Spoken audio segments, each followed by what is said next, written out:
Hi, it's me. I'll be making a bit of a different kind of a video today. I'll be making a debunking video, to be exact. It's about this guy, Ethan on Everything. Maybe you have heard of him, maybe you have not. But he's a guy on YouTube who does mostly tier list videos, and I'm gonna be honest, they are good videos. I watch them. I'm a viewer of his. But one of his latest videos, the Empire tier list video, I didn't really like that. My phone made noise. But to be exact, I didn't like some parts of it, some specific parts of the video. And some points that didn't sit with me quite so well were, for example, this clip. They had actually a really good idea. They would conquer an area, install a ruler, and then they would only have to control this one person, and they would keep them weak enough with taxes and military occupation so they could never rebel. You see, he talks about the Romans. I believe he didn't really state his point so clearly, but I believe he's talking about the vassals, like vassal kings, vassal queens. When you install someone on a throne of a specific area or a nation, but he's not really in power, like it's you pulling the strings in the dark, this sort of thing. Like the infamous Herodes, how do you say it in English? The king of Judea in the time of the New Testament tried to kill Jesus and all this stuff. But he was a historical figure. He was the de facto king of the province of Judea, who was appointed by the Roman Empire at that point. But he talks about this vassal institution as if it would be the norm, but it's really not. See, more often than not, the Romans would install a governor. Oh, my accent is terrible, I'm sorry. But like in modern day USA, you have the governor of Florida, governor of California, for example. So in the Roman times there was a not exactly similar position, but kind of a governor still. For example, if you were the governor of Macedonia, you would be given the authority to rule over, like for example, gather taxes and people to the military. For example, you would do that in the province of Macedonia, what I believe at least at one time was mainland Greece and the north parts of Macedonia, if I'm correct. So yeah, that's the first point he makes, and that's the first point he made that I found at least partially incorrect. On to the second one. Now, on a technological level, this also has to be brought up. When the Roman Empire fell, it set the entire world back 300 years. On this part, he talks about the Roman Empire falling. If the Romans had figured out industrialization, they wouldn't have fell. It's kind of a odd thing to do, to talk about so simply of the falling of the Roman Empire. I realize that it's not the main point, not at all the main point at this claim, the industrialization. We'll get to that later, soon actually. But the falling, for example, the western part of the empire, it wasn't a simple thing. For example, the last emperor of the Western Roman Empire, Romulus Augustus, I believe was his name.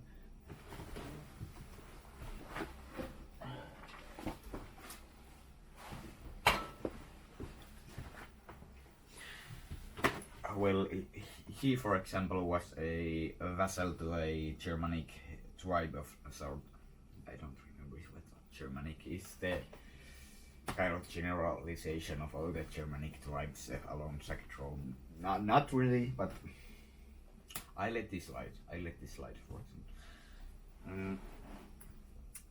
Then he proceeds to claim that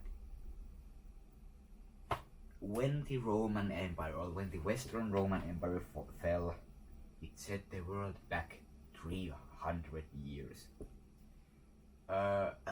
No, it did not. It really did not. Maybe, sure, in the western part of Europe, for example, like Italy, France, Spain, Portugal, well, in most of these corners of the world, the Roman authority had already left a long time ago. So maybe let's talk about Italy. Shut up, phone. Let's talk about Italy. After the Germanic tribes took over the last pieces you could even somewhat call Rome or Roman, well, they kind of became the new Western Romans themselves. They took many Roman customs into their own culture. The Germanic and the Roman culture is sort of blended into this early medieval sort of, well, not culture, but maybe a way of life. Really, they sort of even identified as Romans. Many of them, well, those who weren't already Christian, almost everyone of them really became Christian after they sacked Rome for the sort of last time when it was Roman.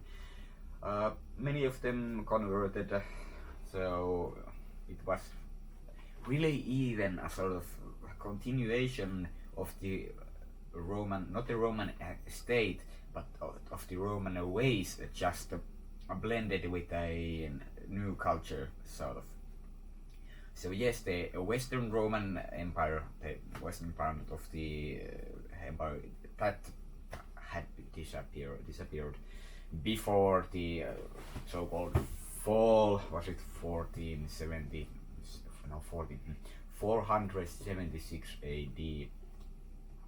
476 AD, I believe, was the fall of the Western Roman Empire.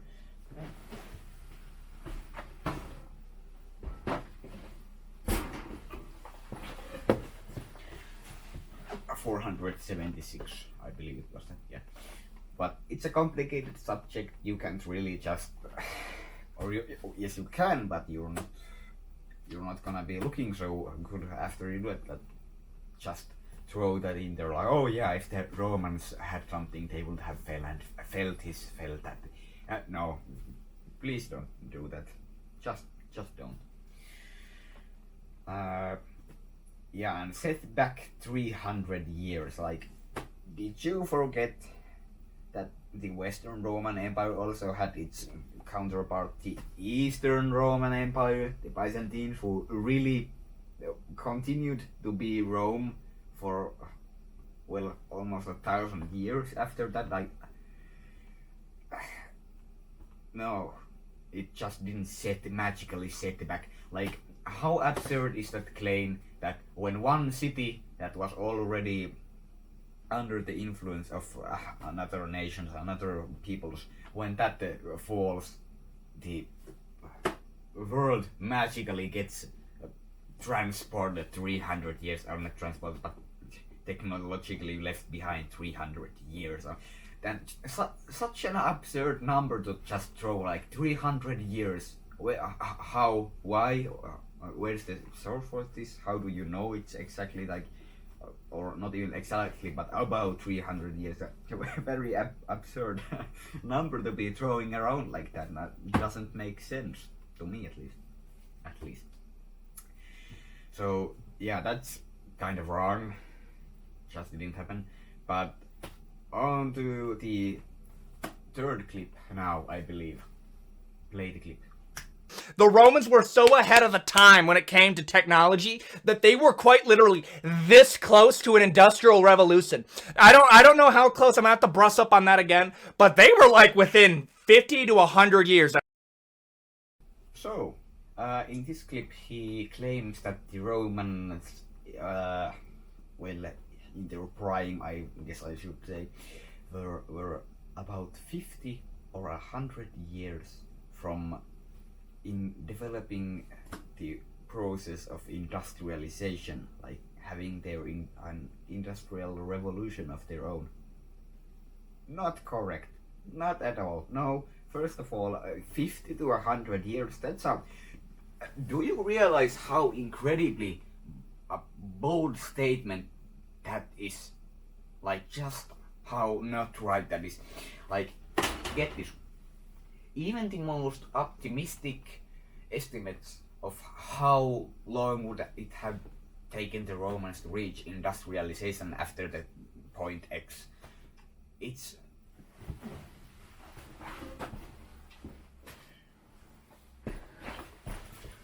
like it's 300 years. That's the 300 year. Maybe he messed up the numbers or something, I don't know, but 300 years is the optimistic, notice, optimistic estimate.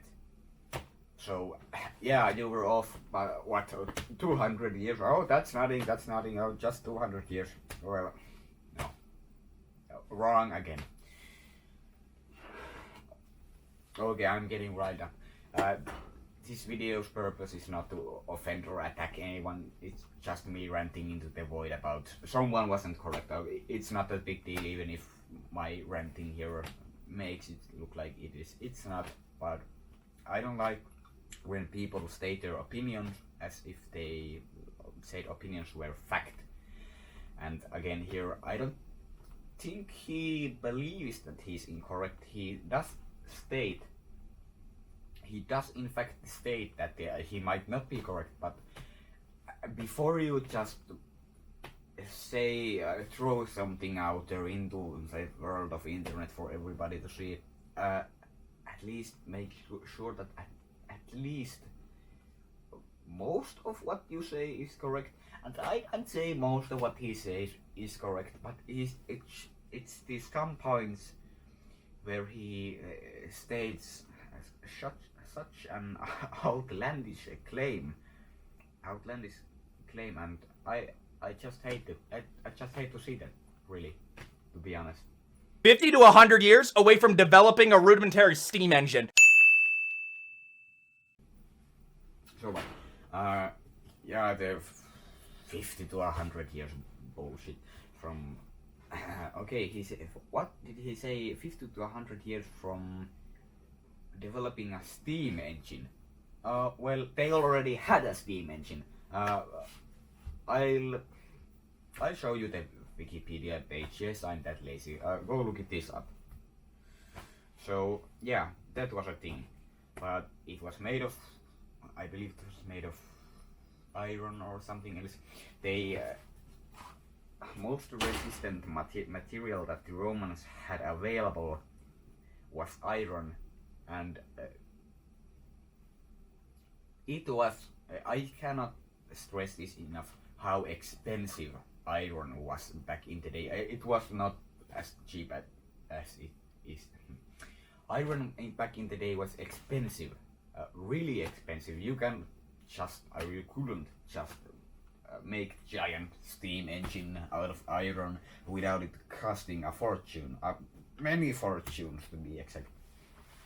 So to make a steam engine that would be profitable to...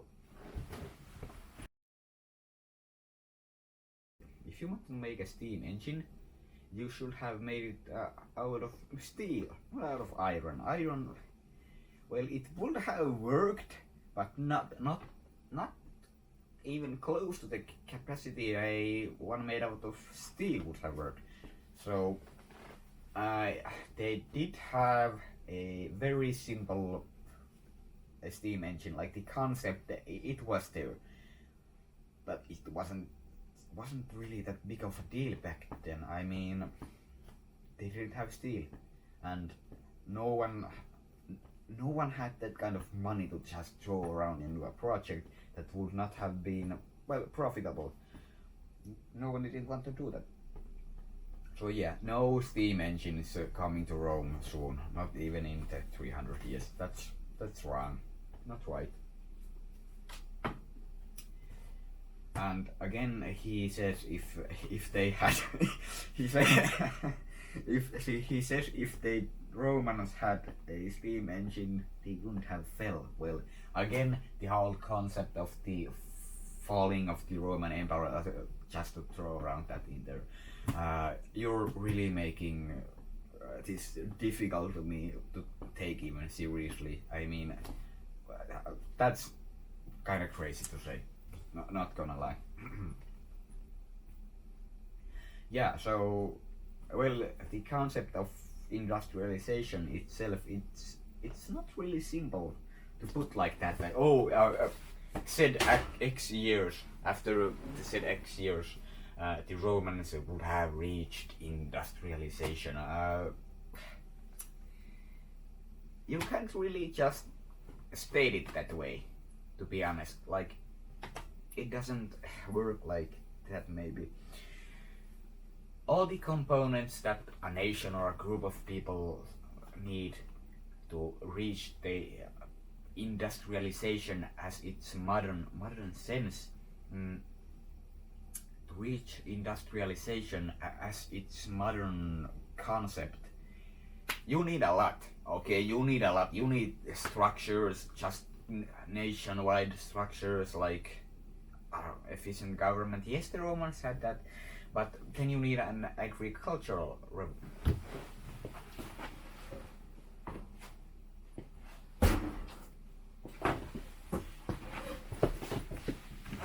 but you also need an agricultural revolution. Like, you need to be able to sustain a lot of people working in factories. You need an agricultural revolution. But the Romans have a history of fucking up their agricultural, well, not revolutions, but the management of their agriculture, just the management of their agriculture as a nation. It wasn't the best, really. It was kind of terrible. Not always, but at many points in its time, the distribution of food, it wasn't going as well as it maybe should have been or could have been. So even you don't even have that, and you're saying blah blah blah blah industrialization. No, it doesn't work like that.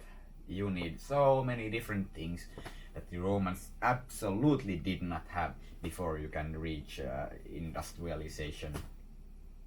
Okay, so that was the Rome part, or the first part of the video series I'm gonna do on this one fucking video. I have no life, but there wasn't really an easy task for me. First of all, just being in front of the camera, kind of harder than I thought. For example, I now have like probably like half an hour of footage of me just failing to pronounce the most easiest words in the English language. Like, there's the one clip where I'm trying to say infamous like 100 times, and the clip is probably 5 or 6 minutes long. But yeah, this was the Rome part. I'm gonna leave this on a cliffhanger, sorta. The next video, if I be able to make one, if my mental health can stand it, it's gonna be a lot more ranting. It's gonna get kind of schizo, probably. There's a lot more to unpack in the second half of the video that I'm not so pleased with the Ethan video. First of all, if Ethan on something from his team or something, I guess on like Discord or somewhere sees this, sorry, maybe I kind of went too hard on this. I don't know. Like the Ethan video is clearly a casual video, but I just not really got angry, but like got just tired of the false claims, which are not a big deal. I'll admit, like who cares? But I did it anyways. I don't know why.